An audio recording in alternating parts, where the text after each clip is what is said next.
Hi, welcome to Lash Class. BA English fourth semester literary ക്രിറ്റിസിസത്തിലെ first ചാപ്റ്ററിലെ first പാർട്ടാണ് നമ്മൾ നോക്കുന്നത്. ക്ലാസിക്കൽ ഇന്ത്യൻ എസ്തെറ്റിക്സിലെ രസ, ഭാവ എന്നീ കൺസെപ്റ്റുകളാണ് ഈ ഒരു സെക്ഷനിൽ വരുന്നത്. നമ്മളിവിടെ ഈ ഒരു സെക്ഷൻ്റെ പോയിന്റ് വൈസ് ആയിട്ടുള്ള സമ്മറിയും അതിൻ്റെ എക്സ്പ്ലനേഷനുമാണ് പ്രൊവൈഡ് ചെയ്യുന്നത്. ഈ ചാപ്റ്ററിലെ ക്വസ്റ്റ്യൻ ആൻസേഴ്സിൻ്റെ വീഡിയോ സെപ്പറേറ്റ് ആയിട്ട് നമ്മൾ ചെയ്യുന്നുണ്ട്. അത് പ്ലേലിസ്റ്റിൽ അവൈലബിൾ ആയിരിക്കും. ഇവിടെ നമുക്ക് ഈ ഒരു സെക്ഷൻ്റെ സമ്മറി നോക്കാം. Bharata's Natyashastra is the origin of the idea of rasa. അപ്പോൾ രസ എന്ന് പറയുന്ന ഒരു കൺസെപ്റ്റ് നമുക്ക് വളരെ പോപ്പുലർ ആയിട്ടുള്ള ഭരതമുനിയുടെ നാട്യശാസ്ത്ര എന്ന പുസ്തകത്തിനകത്താണ് ആദ്യം പറയുന്നത്. ദ വേർഡ് രസ means essence, taste or flavour. രസ എന്ന പദത്തിൻ്റെ അർത്ഥം നമുക്ക് മലയാളത്തിലുള്ളത് പോലെ തന്നെയാണ്. ഒരു ഫ്ലേവർ അല്ലെങ്കിൽ ടേസ്റ്റ് എന്നുള്ളൊരു മീനിങ് ആണ് രസ എന്ന പദത്തിന് വരുന്നത്. It is the emotional experience evoked in the audience by an artistic performance. അപ്പോൾ എസ്തെറ്റിക്സിനകത്ത് രസ എന്നതുകൊണ്ട് അർത്ഥമാക്കുന്നത് ഒരു പെർഫോമൻസ് ആസ്വദിക്കുന്ന സമയത്ത് ഓഡിയൻസിന് ലഭിക്കുന്ന ഇമോഷനെയാണ് രസ എന്നതുകൊണ്ട് സൂചിപ്പിക്കുന്നത്. അപ്പോൾ ഈ ഒരു കൺസെപ്റ്റ് നമ്മൾ ബേസിക് ആയിട്ട് മനസ്സിലാക്കേണ്ടത്, നമുക്ക് പൊതുവിലുള്ളൊരു തെറ്റിദ്ധാരണ എന്ന് പറയുന്നത് നവരസങ്ങൾ എന്നൊക്കെ പറയുന്നത് അഭിനയിക്കുന്ന ആളുകൾ അവർ നടത്തുന്ന എക്സ്പ്രഷൻസ് ആണ്, അഭിനയമാണ് നവരസം എന്ന രീതിയിലേക്ക് പൊതുവൊരു തെറ്റിദ്ധാരണ നിലനിൽക്കുന്നുണ്ട്. അപ്പോൾ ഇവിടെ നമ്മൾ ബേസിക്കലി മനസ്സിലാക്കേണ്ട കൺസെപ്റ്റ് എന്ന് പറയുന്നത് രസ എന്ന് പറയുന്നത് അഭിനയിക്കുന്ന ആളുകളുടെ എക്സ്പ്രഷൻ അല്ല, മറിച്ച് ഒരു പെർഫോമൻസ് കാണുന്ന സമയത്ത് ഓഡിയൻസിന് ലഭിക്കുന്ന ഒരു എക്സ്പീരിയൻസിനെയാണ് നമ്മൾ രസ എന്നതുകൊണ്ട് ഉദ്ദേശിക്കുന്നത്. ഇപ്പോൾ നമ്മളൊരു എക്സാമ്പിൾ പറയുകയാണെങ്കിൽ, നമ്മളൊരു ഹൊറർ സിനിമ കാണുന്ന സമയത്ത് നമുക്ക് പേടി ഉണ്ടാവും. അപ്പോൾ അവിടെ നമുക്ക് ഈ ഭയം എന്നുള്ളൊരു രസമാണ് അവിടെ ഉണ്ടാവുന്നത്. അതുപോലെ തന്നെ നമുക്കൊരു റൊമാൻറ്റിക് ആയിട്ടുള്ള ഒരു സിനിമയോ മറ്റോ നമ്മൾ കാണുന്ന സമയത്ത് നമുക്ക് അത്തരത്തിലുള്ളൊരു ഫീലിംഗ് ഉണ്ടാവും. അപ്പോൾ അവിടെ നമുക്ക് ഈ ഒരു ശൃംഗാര അല്ലെങ്കിൽ ലവ് എന്നുള്ളൊരു രസമാണ് ക്രിയേറ്റ് ചെയ്യപ്പെടുന്നത്. അതുപോലെ തന്നെ നമ്മളൊരു കോമഡി കാണുന്ന സമയത്ത് നമുക്ക് ചിരി വരും. ആ സമയത്ത് ഹാസ്യം എന്നുള്ള രസമാണ് അവിടെ ക്രിയേറ്റ് ചെയ്യപ്പെടുന്നത്. അത്തരത്തിൽ ഒരു പെർഫോമൻസ് കാണുന്ന സമയത്ത് ഓഡിയൻസ് എക്സ്പീരിയൻസ് ചെയ്യുന്ന ഇമോഷനെയാണ് രസ എന്നതുകൊണ്ട് അർത്ഥമാക്കുന്നത്. Bharata identifies 8 rasas: love, humour, compassion, anger, heroism, fear, disgust and wonder. Later Abhinava Gupta adds Shanta as a 9th rasa. അപ്പോൾ നമുക്കറിയാം നവരസങ്ങൾ എന്ന രീതിയിൽ 9 രസങ്ങളാണുള്ളത്. അതിൽ ഭരതമുനി തന്നെയാണ് 8 രസങ്ങളെയും ഐഡന്റിഫൈ ചെയ്യുന്നത്. പിന്നീട് അഭിനവ ഗുപ്തയാണ് ശാന്ത എന്നുള്ള 9ാമത്തെ ഒരു രസം കൂടി കൂട്ടിച്ചേർത്തുകൊണ്ട് നവരസ എന്നുള്ളൊരു കൺസെപ്റ്റ് ഉണ്ടാക്കുന്നത്. അപ്പോൾ ഈ ഒരു സെക്ഷനിൽ നമ്മൾ മനസ്സിലാക്കേണ്ടത് രസ എന്നതുകൊണ്ട് അർത്ഥമാക്കുന്നത് ഓഡിയൻസിന് ഉണ്ടാവുന്ന ഒരു ഇമോഷനാണ്. നമ്മൾ നേരത്തെ പറഞ്ഞ പോലെ ഒരു ഹൊറർ സിനിമ കാണുന്ന സമയത്ത് നമുക്ക് പേടി തോന്നുന്നു, അല്ലെങ്കിൽ ഒരു കോമഡി കാണുന്ന സമയത്ത് നമുക്ക് ചിരി വരുന്നു എന്ന രീതിയിൽ ഒരു പെർഫോമൻസിൽ നിന്ന് ഓഡിയൻസിന് ലഭിക്കുന്ന ഇമോഷനെയാണ് നമ്മൾ രസ എന്നതുകൊണ്ട് അർത്ഥമാക്കുന്നത്.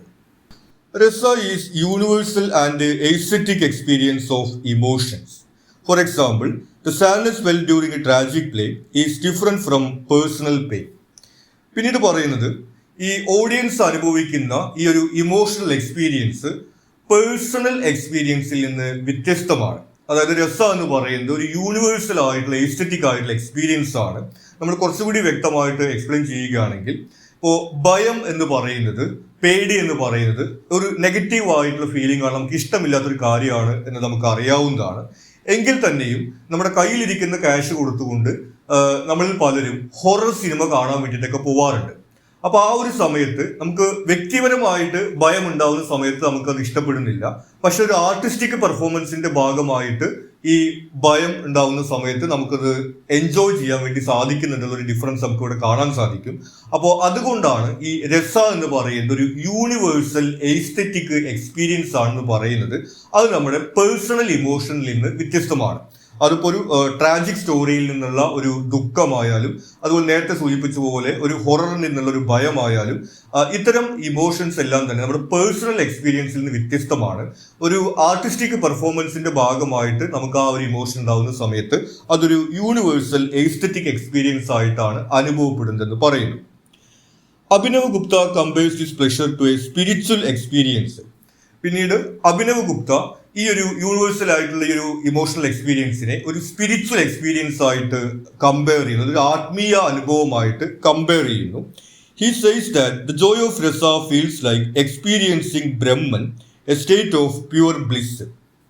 അഭിനവ് ഗുപ്ത പറയുന്നത് ഈ രസ എന്നുള്ളൊരു എക്സ്പീരിയൻസ് നമുക്ക് ബ്രഹ്മനുമായി ചേരുന്നത് പോലെയുള്ള എക്സ്പീരിയൻസ് ആണ്. അതായത് ഈ വേദിക് ഫിലോസഫിയിലുള്ള സ്പിരിച്വാലിറ്റിയുമായിട്ട് ചേർത്ത് നിർത്തുകയാണ്. നമ്മളും പ്രപഞ്ചത്തിലെ ശക്തിയും ഒന്നായി ചേരുന്ന ഒരു നിമിഷം പോലെയാണ് ഈ ഒരു രസ എന്നുള്ള ഒരു എസ്തെറ്റിക് എക്സ്പീരിയൻസ് നമുക്ക് അനുഭവിക്കാൻ വേണ്ടി കഴിയുന്നത് എന്ന് അഭിനവ് ഗുപ്ത പറഞ്ഞു വെക്കുന്നു. Examples from classical Sanskrit drama. ഇനി ഈ രസ എക്സ്പീരിയൻസ് ചെയ്യുന്നതിന്റെ എക്സാമ്പിൾസ് ആണ് പറയുന്നത്. Love appears in the gentle romance of Kalidasa's Shakuntala. കാളിദാസയുടെ ശകുന്തള എന്ന് പറയുന്ന നാടകത്തിനകത്ത് ശൃംഗാര അല്ലെങ്കിൽ ലവ് എന്നുള്ള ഒരു രസമാണ് ഓഡിയൻസ് എക്സ്പീരിയൻസ് ചെയ്യുന്നത്. Compassion appears in the sorrow of separation in Bhavabhuti's Uttararamacharita. അതുപോലെ ഭാവഭൂതിയുടെ ഉത്തരരാമചരിത എന്ന കൃതിക്കകത്ത് കമ്പാഷൻ അല്ലെങ്കിൽ കരുണ എന്നുള്ള ഒരു രസമാണ് ഓഡിയൻസിന് ലഭിക്കുന്നത്. Heroism appears in Duryodhana's proud courage in Bhasa's Urubhanga. അതുപോലെ ബാസയുടെ ഊരുഭംഗ എന്ന കൃതിക്കകത്ത് വീര അല്ലെങ്കിൽ ഹീറോയിസം എന്നുള്ളൊരു രസമാണ് ഓഡിയൻസിന് ലഭിക്കുന്നത്. അടുത്ത കൺസെപ്റ്റ് പറയുന്നത് ഭാവയാണ്.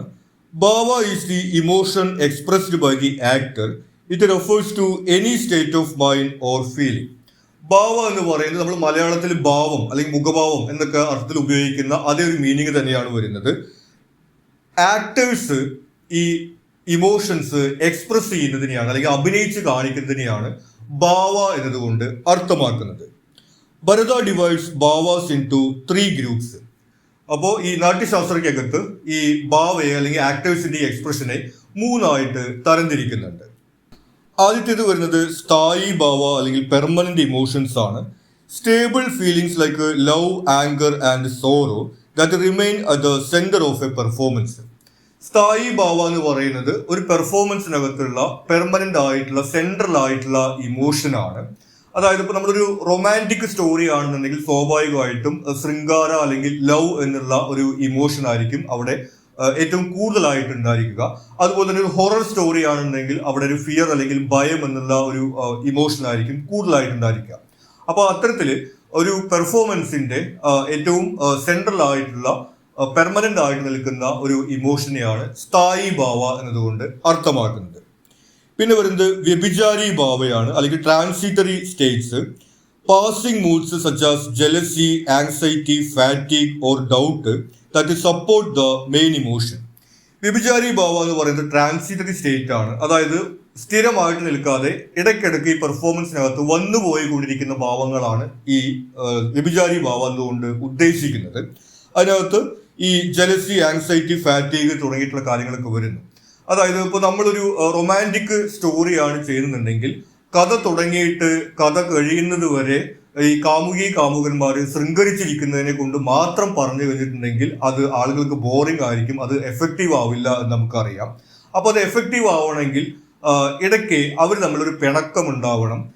അവർ തമ്മിൽ പരസ്പരം സംശയിക്കുകയോ അല്ലെങ്കിൽ അസൂയ തോന്നുകയോ അങ്ങനെയുള്ള കാര്യങ്ങളൊക്കെ ഉണ്ടാവുമ്പോഴാണ് ആ ഒരു ഇമോഷൻ നമുക്ക് ഡീപ്പായിട്ട് എക്സ്പ്രസ് ചെയ്യാൻ വേണ്ടി സാധിക്കുള്ളൂ. അതല്ലാതെ ഇങ്ങനെ ഈ കഥ തുടങ്ങി കഥ കഴിയുന്നവരെ ശൃംഗാരം മാത്രം കാണിച്ചുകൊണ്ടിരുന്നുണ്ടെങ്കിൽ ആ ഒരു പെർഫോമൻസ് നന്നാവില്ല എന്ന് നമുക്കറിയാം. അപ്പോൾ അത്തരത്തിൽ നേരത്തെ പറഞ്ഞ സ്ഥായി ഭാവ എന്നുള്ള നമ്മുടെ ആ ഒരു മെയിൻ ആയിട്ടുള്ള ഇമോഷനെ സപ്പോർട്ട് ചെയ്യുന്നതിന് വേണ്ടിയിട്ട് ഇതുപോലെ വന്നു പോകുന്ന ഇമോഷൻസിനെയാണ് നമ്മൾ വ്യഭിചാരി ഭാവ എന്ന് പറയുന്നത്. പിന്നെ വരുന്നത് സാത്വിക ഭാവയാണ്. അത് ഇൻവോളണ്ടറി എക്സ്പ്രഷൻസ് ആണ്. Natural physical reaction such as tears, sweating or trembling that show deep authenticity. അതായത് ഈ അഭിനയത്തിന്റെ ഭാഗമായിട്ട് നമുക്ക് ഈ നാച്ചുറൽ എക്സ്പ്രഷന്റെ കാര്യങ്ങൾ അതിനകത്ത് ഉൾപ്പെടുത്തേണ്ടി വരും. അതായത് ഇപ്പോൾ കരയുന്ന രംഗങ്ങൾ, അതുപോലെ തന്നെ നമ്മൾ ഭയമാണെങ്കിൽ പേടിച്ച് വിറയ്ക്കുന്നത്, അതുപോലെ തന്നെ വിയർക്കുന്നത്, അങ്ങനെയൊക്കെയുള്ള രീതിയിൽ നമ്മുടെ നാച്ചുറൽ ആയിട്ടുള്ള ഫിസിക്കൽ റിയാക്ഷൻസ് ഒക്കെ നമ്മൾ അഭിനയത്തിന്റെ ഭാഗമായിട്ട് ഉൾപ്പെടുത്തേണ്ടി വരും. നമുക്കറിയാം സ്വാഭാവികമായിട്ടും അഭിനയിക്കുന്ന ആളുകൾക്ക് അഭിനയത്തിന്റെ ഭാഗമായിട്ട് കരയേണ്ടി വരും, ചിരിക്കേണ്ടി വരും, പേടിച്ച് വിറയ്ക്കുന്നത് കാണിക്കേണ്ടി വരും. ഇങ്ങനെയൊക്കെയുള്ള ഈ ഒരു ഫിസിക്കൽ എക്സ്പ്രഷൻസ് അഭിനയത്തിന്റെ ഭാഗമായിട്ട് വരുന്നതാണ് സാത്വിക ഭാവ എന്ന് പറയുന്നത്. അപ്പോൾ ഭാവ എന്ന് പറയുന്നത് നമ്മൾ നേരത്തെ പറഞ്ഞു ആക്ടേഴ്സ് ഈ ഇമോഷൻസ് എക്സ്പ്രസ് ചെയ്ത് കാണിക്കുന്നതിനെയാണ് ഭാവ എന്ന് പറയുന്നത്. അതിന് 3 കാറ്റഗറി ആയിട്ട് തിരിക്കുന്നുണ്ട്. സ്ഥായി ഭാവ എന്ന് പറയുന്നത് ആ ഒരു പെർഫോമൻസിനകത്ത് ഏറ്റവും കൂടുതൽ അവർ എക്സ്പ്രസ് ചെയ്യേണ്ട അല്ലെങ്കിൽ അഭിനയിക്കേണ്ട ഒരു ഇമോഷനെയാണ് സ്ഥായി ഭാവ എന്ന് പറയുന്നത്.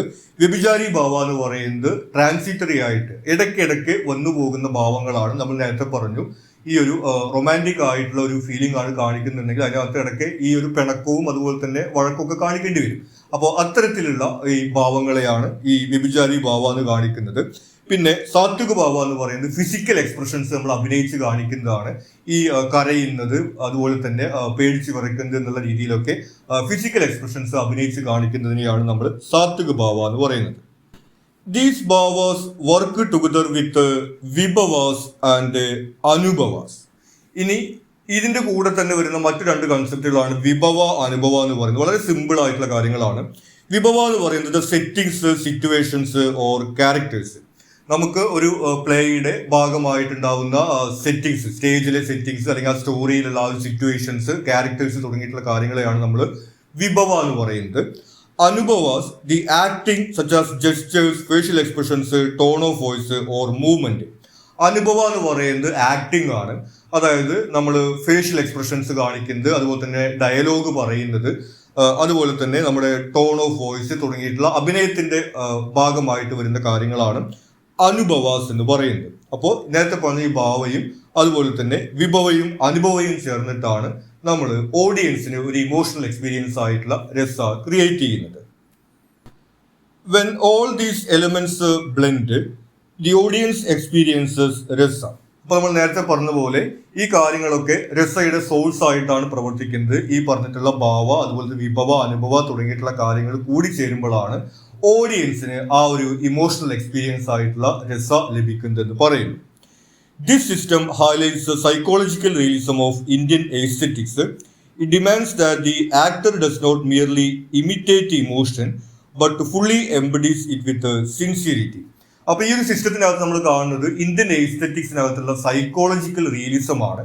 അത് വളരെ സിമ്പിൾ ആയിട്ട് നമ്മൾ പറയുകയാണെങ്കിൽ നമ്മൾ അഭിനയിക്കുകയല്ല, മറിച്ച് ജീവിച്ച് കാണിക്കുകയാണ് ചെയ്യുന്നത് എന്ന രീതിയിലാണ് ഈ ഇന്ത്യൻ എസ്തെറ്റിക്സിനകത്ത് ഈ കാര്യങ്ങളെ കുറിച്ചിട്ട് പറയുന്നത്.